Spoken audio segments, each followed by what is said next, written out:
बनाया हुआ है और सिर्फ सोशल मीडिया जो प्रैक्टिकली चल रहा है फिर वही चलेगा, बाकी मीडिया तो कोई देख ही नहीं रहा, इसलिए कोई देख नहीं रहा कि लोगों को उससे सच ही नहीं पता चल रहा कि मामलात हैं क्या।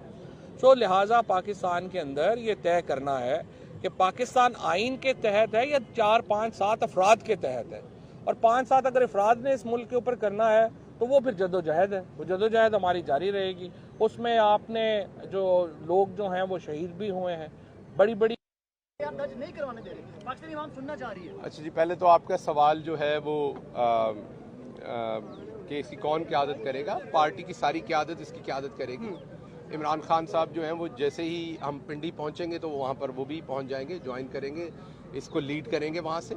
उससे पहले पार्टी की जो क़यादत है वो पूरी की पूरी क़यादत जो है वो वहाँ से, जहाँ पर मौज़म गोंदल शहीद हुए वहीं से, जैसा कि चेयरमैन ने ऐलान किया, वहाँ से वो चलेगी।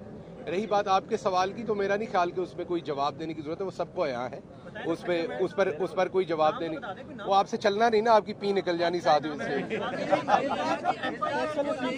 बातें ये की जा रही है कि सीएम पंजाब जो है परवेज लाई, उनका भी कोई मसला चल रहा है, कोई आपस में इमरान खान साहब को लेके, इस बात को क्लियर कर दें। उसका कल आगे चलते हैं, उसका कल इमरान खान साहब एक बयान दे चुके हैं और आप मुनस अलाई साहब का ट्वीट देख लें, वो उस बयान को ट्वीट भी कर चुके हैं, तो वो जरा थोड़ा सा देखें। बहुत शुक्रिया।